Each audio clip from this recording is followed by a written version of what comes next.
महाराष्ट्रामध्ये संपूर्ण महाराष्ट्रामध्ये मोठ्या प्रमाणात पूरस्थिती निर्माण झालेली आहे।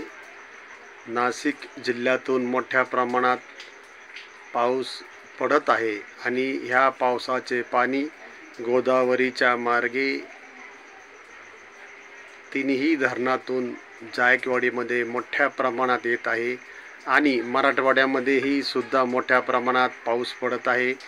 त्यामुळे पैठण नाशिक शहर असो या पैठण शहर असो या शहराच्या आजूबाजूच्या लोकांना धोका निर्माण झालेला आहे आणि पैठण शहरातील बरेच वस्ती खाली करण्यात येत आहे।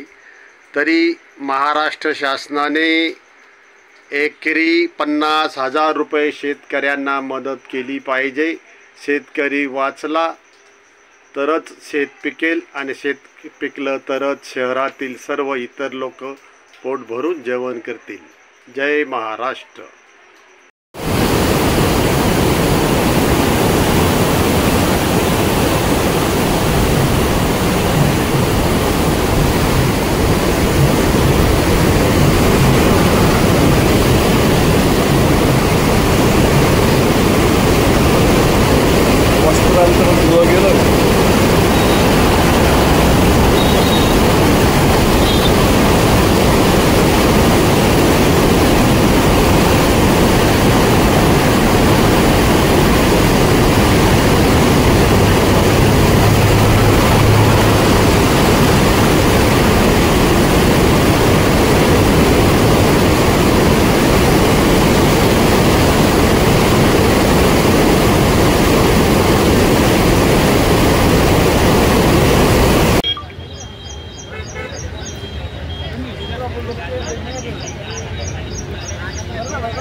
क्या जाने का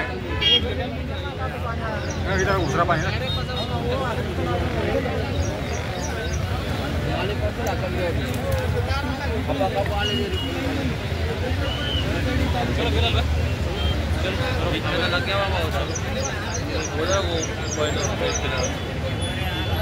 चल दो भाई।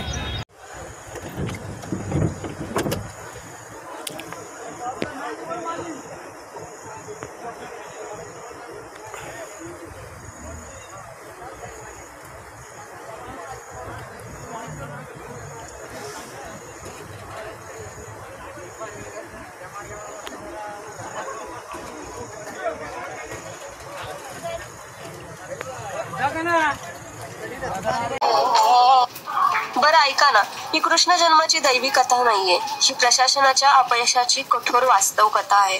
मान्य आहे, पाऊस किती पडेल, नदी किती भरेल हे पूर्णपणे आपल्या हातात नाही। निसर्गापुढे माणसाची ताकद काहीच नाही। अहो पण प्रश्न प्रशासनाच्या तयारीचा आणि व्यवस्थापनेचा आहे। इतकं विज्ञान, तंत्रज्ञान, बुद्धिमत्ता, प्रगतीचा काय उपयोग जर ते योग्य वेळी वापरताच येत नसेल तर?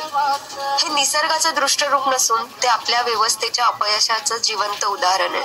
हे दरवर्षीच वेगवेगळ्या भागात दिसून येतं आणि हो, उशिराने मिळणारी मदत ही काहीच कामाची नसते आणि तयारी ही आधीच करायची असते, जसं तुम्ही करता ना मतदानाच्या आधी।